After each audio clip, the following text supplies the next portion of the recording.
Hello everyone, welcome to the channel language of physics. आज इस channel पर हम जो टॉपिक स्टार्ट करने जा रहे हैं उसका नाम है इलेक्ट्रिसिटी। अब देखिए, इलेक्ट्रिसिटी का एक बेसिक सा अगर इंट्रोडक्शन दिया जाए तो इसका सबसे बेस्ट एग्जांपल या फिर नॉर्मली हम जो बचपन से यूज़ करते आ रहे हैं कुछ ऐसे डिवाइसेस हैं जिसका हमें पता भी नहीं है कि उसमें करंट कैसे फ्लो कर रहा है। फॉर एग्ज़ाम्पल एक टॉर्च। अगर हम एक टॉर्च की बात करें तो देखिए, जब हम एक टॉर्च लेते हैं तो टॉर्च में क्या होता है, एक बैटरी लगा होता है ना। उस बैटरी का एक साइड प्लस होता है, दूसरे साइड माइनस होता है। आप देखोगे उस बैटरी पर तो वो चीज़ लिखा होता है, एक साइड प्लस और एक साइड माइनस। अगर इसको सही कॉम्बिनेशन में टॉर्च में लगा दिया जाए और उस टॉर्च में एक स्विच होता है, अगर उस स्विच को ऑन कर दिया जाए तो वो टॉर्च क्या करता है, ग्लो करने लगता है। उसका बल्ब जो है वो ग्लो करने लगता है, मतलब उसमें करंट फ्लो करने लगा। तो उस स्विच, और जैसे ही उस स्विच को हम ऑफ कर देंगे तो वो क्या करेगा, वो टॉर्च कट आउट हो जाएगा, या फिर ये कह सकते हैं कि वो बल्ब ग्लो नहीं करेगा। तो क्या रोल है इस स्विच का कि उस टॉर्च में, जिसकी वजह से कि टॉर्च जब जैसे ही हम स्विच ऑन कर रहे हैं तो वो बल्ब ग्लो करने लग रहा है, और जैसे ही हम स्विच ऑफ कर दे रहे हैं तो वो बल्ब ऑफ हो जा रहा है। तो इस स्विच का क्या रोल है उस टॉर्च में? तो जो स्विच का रोल होता है टॉर्च की, अगर स्विच लगा हुआ है किसी टॉर्च में या किसी भी इलेक्ट्रॉनिक डिवाइस में, तो जहाँ से उसको इलेक्ट्रिकल एनर्जी मिल रही है, इलेक्ट्रिकल एनर्जी या इलेक्ट्रिकल पावर भी हम कह सकते हैं, जो हमें किसी भी इलेक्ट्रिकल डिवाइसेस में मिलती हैं, और यहाँ पर एक लगा हुआ है स्विच, और इस साइड है हमारा बल्ब जो कि उस इलेक्ट्रिकल पावर की वजह से ग्लो कर रहा है। तो स्विच जो है वो एक लिंक की तरह काम करता है किसी भी इलेक्ट्रिकल पावर और उस डिवाइस में जो भी हमें बल्ब ग्लो कराना है या फिर जो भी दूसरा कोई अप्लायंसेस जलाना है। अगर उस स्विच को जब हम ऑन करते हैं, ऑन पोजीशन में वो स्विच रहता है, तो ये यहाँ से इलेक्ट्रिकल पावर को एक पाथ मिलता है जिस पाथ पे वो करंट ट्रेवल करके इस बल्ब को ग्लो करा देता है। और जैसे ही इस स्विच को हम ऑफ पोजीशन में ले जाते हैं तो ये जो पावर होता है या जो ये पाथ होता है जिस पाथ पे करंट फ्लो करके आगे बढ़ा है, वो पाथ कट आउट हो जाता है, मतलब बीच में ब्रेक हो जाता है, या फिर इसी को कहा जाता है कि सर्किट ब्रेक हो जाता है। तो सर्किट ब्रेक होने की वजह से यहाँ से इलेक्ट्रिकल पावर उस बल्ब तक नहीं पहुँच पाता है, जिसकी वजह से वो बल्ब ग्लो नहीं करता है। तो स्विच जो होता है वो एक लिंक की तरह काम करता है इलेक्ट्रिकल पावर या एनर्जी और उस बल्ब में के बीच में, या फिर हम कह सकते हैं इलेक्ट्रिकल अप्लायंसेस के बीच में, जिसको हमें ग्लो कराना है। तो स्विच एक लिंक की तरह वर्क करता है। अब अगर ये देखा जाए कि ये जो हमारा करंट है, करंट किसी भी मटेरियल में फ्लो नहीं करता है। आप ऐसा नहीं कह सकते हो कि करंट हर मटेरियल में फ्लो करेगा।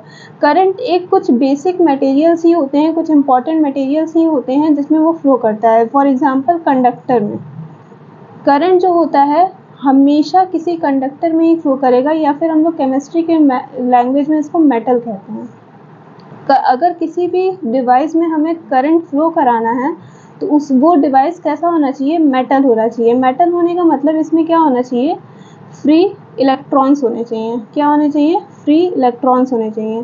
फ्री इलेक्ट्रॉन्स होने की वजह से ही उसमें करंट किसी भी सर्किट में फ्लो करेगा। अगर फ्री इलेक्ट्रॉन्स नहीं रहेंगे सर्किट में या फिर वायर में, तो उसमें करंट फ्लो नहीं करेगा। वायर हमेशा, इसीलिए हम कंडक्टिंग वायर की बात करते हैं। नॉर्मली हम फिजिक्स में या साइंस की लैंग्वेज में वायर वर्ड नहीं यूज़ करते हैं, हम कंडक्टिंग वायर वर्ड यूज़ करते हैं। कंडक्टिंग वायर का मतलब आप कोई भी वायर नहीं लिख सकते हो, आप हमेशा जो भी वायर लोगे वो कंडक्टिंग होगा या फिर वो मेटल होगा। जैसे कॉपर का वायर, हम लोग बेसिकली कॉपर का वायर यूज़ करते हैं, तो ये कॉपर का वायर जो होता है वो कंडक्टिंग होता है, वो नॉन मेटल होता है। उसमें क्या होता है, फ्री इलेक्ट्रॉन्स पाए जाते हैं। उन फ्री इलेक्ट्रॉन्स की वजह से करंट फ्लो करता है सर्किट में।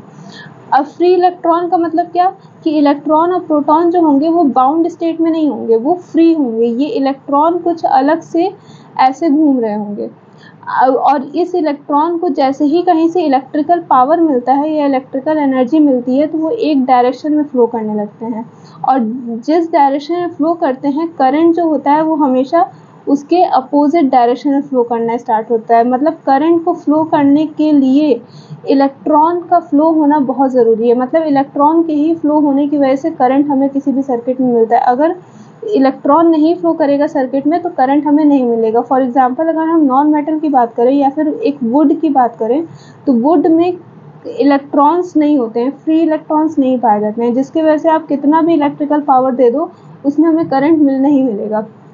और वही कोई आप मेटल का वायर ले लो, कॉपर ले लो, तो कॉपर में क्या होगा कि फ्री इलेक्ट्रॉन्स पाए जाते हैं, हल्का सा भी उनको इलेक्ट्रिकल पावर मिलेगा तो उसमें करंट फ्लो करने लगेगा।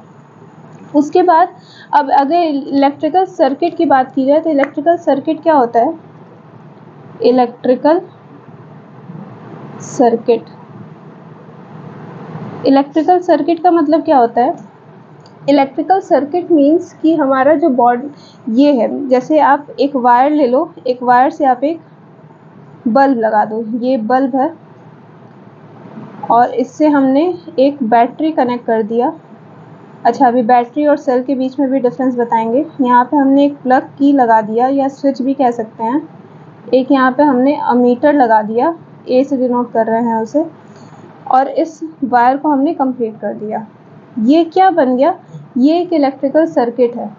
अगर हमें बेसिक कोई भी सर्किट, इलेक्ट्रिकल सर्किट बनाना है जिसमें करंट फ्लो करे तो उसका जो बेसिक रिक्वायरमेंट है वो यही है कि एक बल्ब होना चाहिए, यहाँ मैं लिख दे रही हूँ, एक बल्ब होना चाहिए, बैटरी होना चाहिए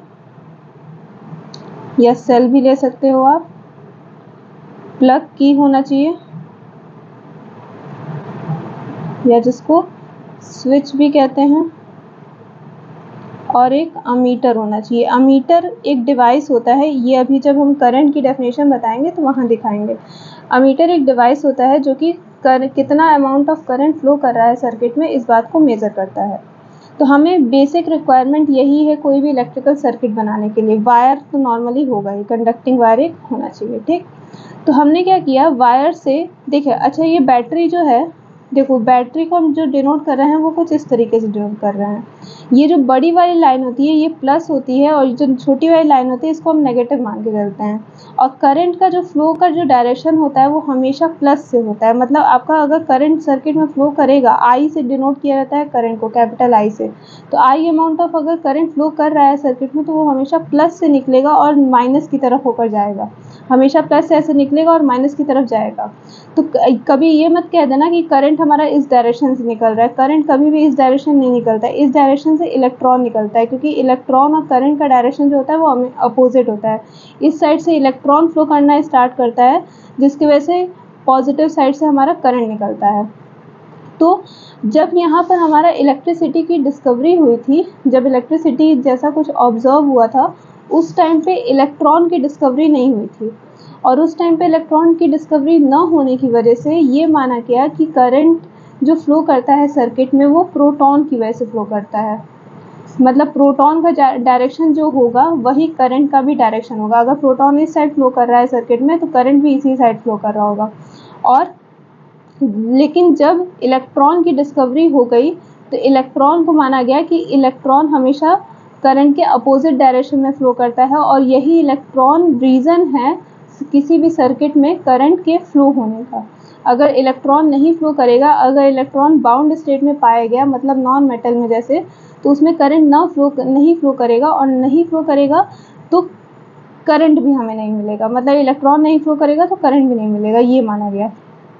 उसके बाद अब देखिए, ये जब हम ये बहुत सारा ये प्लस माइनस इस तरीके से बना देते हैं तो इसको हम कहते हैं बैटरी। इसको हम क्या कहते हैं? बैटरी। और जब हम सिंगल एक लाइन ऐसे दिखा रहे हैं, एक ये प्लस हो गया, ये माइनस हो गया, जब सिंगल लाइन हम ये ऐसे दिखा रहे हैं तो इसको कहा जाता है सेल। क्या कहा जाता है इसको? सेल। और जब ये कॉम्बिनेशन ऑफ सेल जो होता है, कॉम्बिनेशन ऑफ सेल जो होता है वो क्या देता है हमें?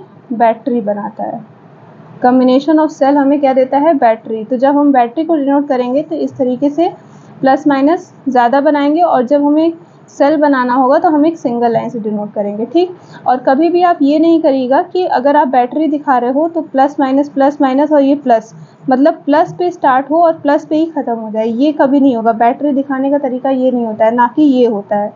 ये भी नहीं कि आप माइनस से स्टार्ट किए और माइनस पे ही आपका ख़त्म भी हो गया, ये भी गलत है। बैटरी हमेशा इस तरीके से डिनोट होगी कि अगर प्लस से स्टार्ट हो रही है तो नेगेटिव पे ही एंडिंग होगी उसकी, ये नहीं कि आपका प्लस से स्टार्ट हुआ तो प्लस पे ही ख़त्म हो, ठीक है। ये कभी तरीका नहीं होगा इस तरीके से आपको बैटरी दिखाने का, ठीक।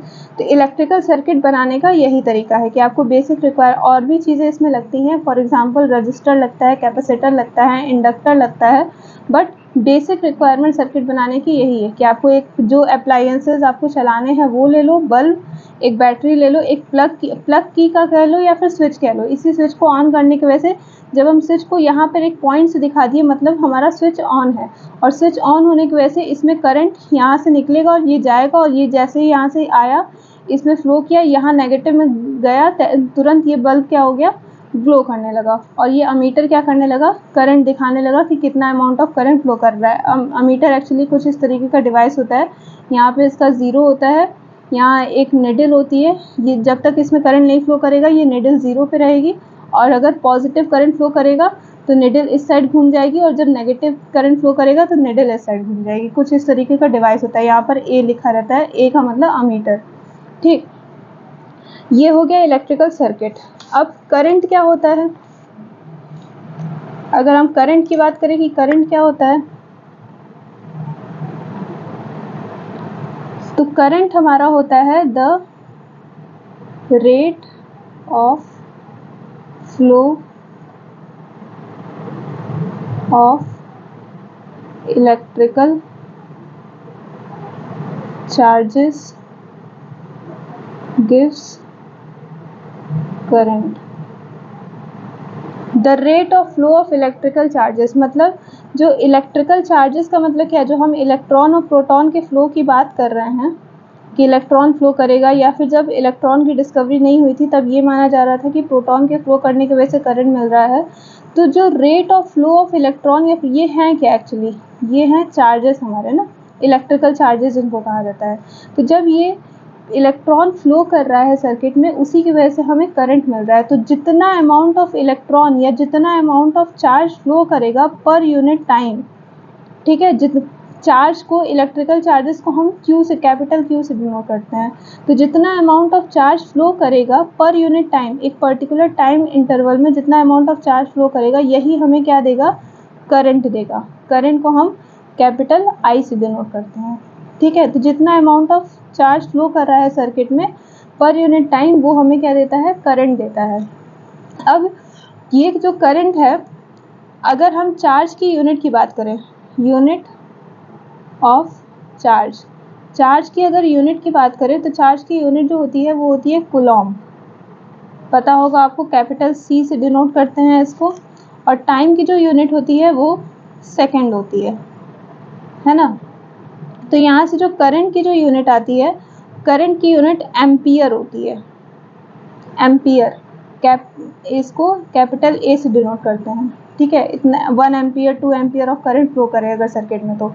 और अगर ये जो नाम है एम्पियर, ये एक फ्रेंच के साइंटिस्ट थे जिनके नाम पर, जिन्होंने ये करंट को का फॉर्मूला दिया था, उन्हीं के नाम पर इस एम्पियर यूनिट पड़ा है इसका। ये आई, इसको हम क्या यहाँ पे डिनोट कर रहे हैं, यूनिट डिनोट कर रहे हैं। तो फ्रेंच के एक साइंटिस्ट थे जिनका नाम था एंड्रे मैरी एम्पियर, इन्हीं के नाम पर यहाँ पर करंट का जो यूनिट पड़ा वो एम्पियर पड़ा, ठीक। अब करंट को मेज़र करने वाला जो डिवाइस होता है, device used to measure current, current को जो मेज़र करने के लिए जो डिवाइस यूज़ होता है, उसका डिवाइस का नाम है अमीटर, ठीक है। उस डिवाइस का नाम होता है एमीटर, जो कि यूज़ होता है कितना अमाउंट ऑफ करंट फ्लो कर रहा है सर्किट में। ये बताता है कि अगर किसी सर्किट में करंट फ्लो कर रहा है तो कितना फ्लो कर रहा है। तो उसको मेज़र करने के लिए जो डिवाइस है वो हमारा एम्पियर है, सॉरी अमीटर है। और ये हो गया इसका फॉर्मूला। अब इसके बाद अगर ये देखा जाए कि जो अगर हमें डिफाइन करना हो 1 एम्पियर ऑफ करंट, ये बेसिक डेफिनेशंस बहुत पूछे जाते हैं एग्जाम में कि 1 एम्पियर ऑफ करंट को आप डिफाइन करो। तो जब 1 कूलम ऑफ चार्ज किसी सर्किट में फ्लो कर रहा होगा 1 सेकेंड में, तो ये हमको क्या देगा, 1 ampere of current in the circuit. When 1 coulomb of charge is flowing in 1 second in a given circuit, then it will give 1 ampere of current. जब 1 coulomb of charge per unit time या in 1 second flow कर रहा हो किसी circuit में, तो वो हमें क्या देगा, 1 एम्पियर ऑफ करंट देगा। तो 1 एम्पियर को हम इस तरीके से डिफाइन कर सकते हैं। और कूलम जो होता है वो हमेशा कैपिटल सी से डिनोट किया जाता है, ये कभी भी स्मॉल सी मत बना दीजिएगा, वो सेंटीमीटर का सी हो जाएगा, तो इसलिए कैपिटल सी से डिनोट करते हैं। इसके बाद एक चीज़ और आता है कि अगर कोई पूछ दे आपको कि number of electrons in 1 coulomb of charge, 1 coulomb of charge में कितने नंबर ऑफ इलेक्ट्रॉन्स होते हैं, कोई ये पूछ दे कि 1 कूलम ऑफ चार्ज में कितने नंबर ऑफ इलेक्ट्रॉन्स होते हैं, ये बहुत इंपॉर्टेंट है। ये एक्चुअली आपको क्लास 12th में एक क्वांटाइजेशन का फॉर्मूला आता है, Q is equals to N into e. यहाँ पर मैं लिख दे रही हूँ, बट यहाँ आपके यूज़ का नहीं है। Q is equals to N into e, ये हमें देता है कि कितना नंबर ऑफ इलेक्ट्रॉन्स होंगे 1 कूलम ऑफ चार्ज में। तो 1 कूलम ऑफ चार्ज में जो नंबर ऑफ इलेक्ट्रॉन्स होते हैं 6 इंटू 10⁻18 इलेक्ट्रॉन्स होते हैं। ये फिलहाल के लिए आपको याद रखना है कि कितने नंबर ऑफ इलेक्ट्रॉन्स होते हैं 1 कूलम ऑफ चार्ज में। आप चाहो तो इस फॉर्मूले से निकाल सकते हो। यहाँ पर जो Q है वो टोटल अमाउंट ऑफ चार्ज को डिनोट कर रहा है, मतलब कितने चार्ज की हम बात कर रहे हैं। तो हम यहाँ पर कितने चार्ज की बात कर रहे हैं, 1 कूलम ऑफ चार्ज की बात कर रहे हैं। उसके बाद नंबर, ये क्या N क्या डिनोट कर रहा है, नंबर ऑफ इलेक्ट्रॉन्स डिनोट कर रहा है। और E क्या डिनोट कर रहा है, चार्ज ऑन 1 इलेक्ट्रॉन। अच्छा, चार्ज ऑन 1 इलेक्ट्रॉन तो आपको पता होगा 1.6 इंटू 10⁻19 कूलम, इतना चार्ज एक इलेक्ट्रॉन के पास होता है। और प्रोटॉन के पास भी इतना ही चार्ज होता है, 1.6 इंटू 10⁻19 कूलम। लेकिन ये पॉजिटिव में वैल्यू होता है, ये नेगेटिव में होता है, क्योंकि इलेक्ट्रॉन जो होता है उसको माना जाता है नेगेटिव चार्ज और प्रोटॉन को माना जाता है पॉजिटिव चार्ज। तो ये वैल्यू इसमें पॉजिटिव होती है प्रोटॉन के लिए चार्ज, और इलेक्ट्रॉन के लिए नेगेटिव होती है। और जो न्यूट्रॉन होता है, न्यूट्रॉन हमारा न्यूट्रल होता है। न्यूट्रल होने का मतलब इसके ऊपर कोई चार्ज नहीं होता है। ठीक, तो ये बेसिक कुछ इंफॉर्मेशंस थे जिसमें आपको क्या पता चला कि करंट क्या होता है, rate of flow of electrical charge gives हम करंट, और प्लस करंट का यूनिट क्या होता है, कैसे पड़ा करंट का यूनिट इतना, और सर्किट में करंट का फ्लो का डायरेक्शन क्या होगा, डायरेक्शन यहाँ पे अगर आप चाहो direction of flow of current क्या होगा, opposite to that of electron. Electron के डायरेक्शन के अपोजिट होगा करंट का डायरेक्शन। ठीक, और कैसे फ्लो कर रहा है, प्लस से करंट हमेशा निकलता है और माइनस की तरफ हमेशा जाता है। ये पता चल गया डायरेक्शन। इलेक्ट्रिकल सर्किट क्या होती है, कैसे कोई भी इलेक्ट्रिकल डिवाइस में स्विच का वर्क होता है, स्विच कैसे काम करता है, और उसके साथ साथ बैटरी सेल देखा हमने। प्लस हमने ये भी देखा कि करंट को अगर 1 एम्पियर ऑफ करंट को अगर हमें डिफाइन करना होगा तो कैसे डिफाइन करेंगे, और करंट को मेज़र करने के लिए डिवाइस क्या होता है, अमीटर होता है। और नंबर ऑफ इलेक्ट्रॉन्स कितने होते हैं 1 कूलम ऑफ चार्ज में, तो 6 इंटू 10⁻18 इलेक्ट्रॉन्स होते हैं। ठीक है, अब इसके आगे के लेक्चर्स में हम लोग करंट के इस फॉर्मूले पे कुछ न्यूमेरिकल्स लगाएंगे और उसके आगे बढ़ेंगे। सो अगर आपको ये लेक्चर समझ में आया हो तो please like, share and subscribe ज़रूर करिएगा इस चैनल को। Thank you so much for watching.